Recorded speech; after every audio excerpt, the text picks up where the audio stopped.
Halo semuanya, perkenalkan nama saya Nilam Sari. Di sini saya akan mempresentasikan ujian tengah semester saya, yaitu saya mengambil studi kasus 9 dengan tema pelayanan restoran di hotel dan dengan judul menghadapi lonjakan tamu tak terduga di restoran hotel, serta bagaimana menjaga komunikasi dan pembagian tugas yang efektif saat tekanan tinggi. Dan tes yang saya ambil adalah saat melakukan tes tersebut hasilnya adalah koleris, yaitu sebagai pemimpin. Yang pertama yaitu tentang analisis tantangan dalam situasi tekanan tinggi, yaitu tantangan komunikasi. Pertama, koordinasi cepat antar tim. Sebagai seorang pemimpin harus bisa mengkoordinasikan timnya, yaitu saat penuh tekanan, itu dapat menyebabkan informasi penting yang disampaikan seorang pemimpin itu tidak tersampaikan. Contohnya ini, saat di dalam tim ya, tim kitchen dan tim waiters harus selalu tahu apa yang terjadi dari masing-masing dan dapat menyampaikan pesan secara cepat dan tepat. Selanjutnya adalah resiko miskomunikasi. Jadi saat crowd restoran itu rame, instruksi atau pesan itu bisa salah diterima atau terlupakan. Contohnya, pelayan mungkin memberitahu chef pesanan khusus, tapi chef yang sedang sibuk bisa melewatkannya.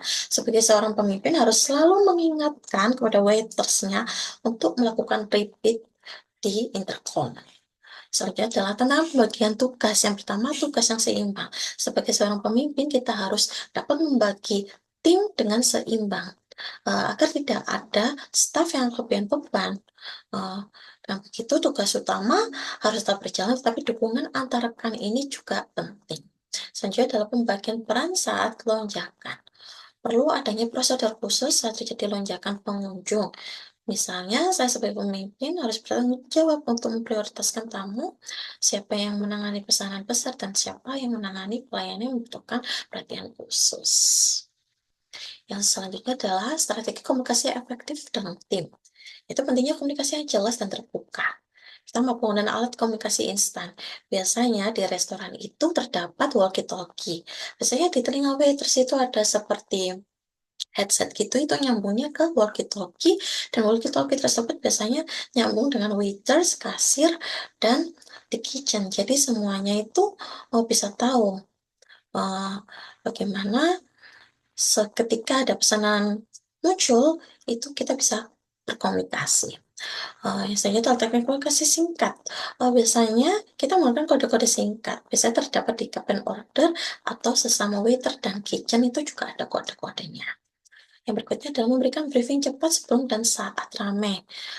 Sebagai seorang pemimpin itu wajib yang memberikan briefing sebelum operasional. Jadi ketika restoran menghadapi lonjakan tamu, itu tidak bingung lagi karena kita sudah briefing sebelumnya. Itu adalah koordinasi singkat sesuai dengan kondisi. Jadi, bagaimana secara koordinasi singkat? Karena kita sudah menggunakan intercom atau walkie-talkie ini, kita tidak perlu lagi briefing lagi, jadi kita cukup menggunakan walkie-talkie ini saja.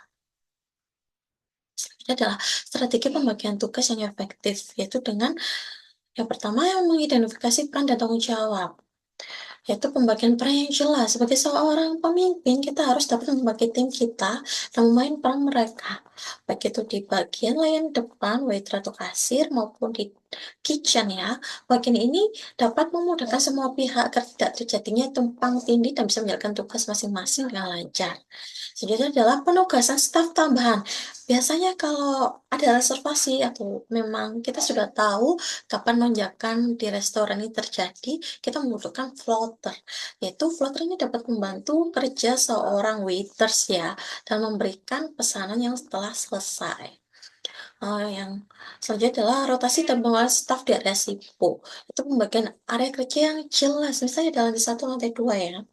Nanti seorang supervisor, seorang pemimpin ini akan membagikan seperti siapa sih yang handle table ini, siapa yang handle table itu. Jadi sudah dibagi table ini, table ini, si itu, seperti itu. Yang selanjutnya adalah rotasi tugas untuk menghindari kesalahan, yaitu dengan memberikan jeda istirahat ini wajib ya. Misalnya 8 jam kerja dan 1 jam istirahat. Yang setuju adalah kesimpulan dan saran saya, kesimpulannya itu, yang pertama kunci keberhasilan dalam situasi tekanan tinggi yaitu komunikasi yang efektif seperti kata saya tadi, komunikasi itu sangat penting antar waiters, kasir, maupun kitchen-nya ya.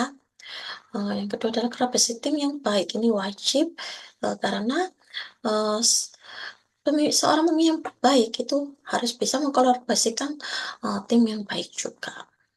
Berikutnya adalah saran saya yaitu satu melakukan simulasi atau pelatihan rutin. Ini wajib ya, biasanya, eee, ada catering juga, kita bisa melakukan simulasi tersebut, supaya kalau ada situasi yang mendesak secara berkala, tim itu sudah terbiasa. Yang kedua adalah perbaikan alat komunikasi, ini wajib ya, biasanya 1 bulan sekali itu bisa dilakukan, perbaikan. Yang ketiga adalah penyusunan SOP yang fleksibel untuk situasi darurat.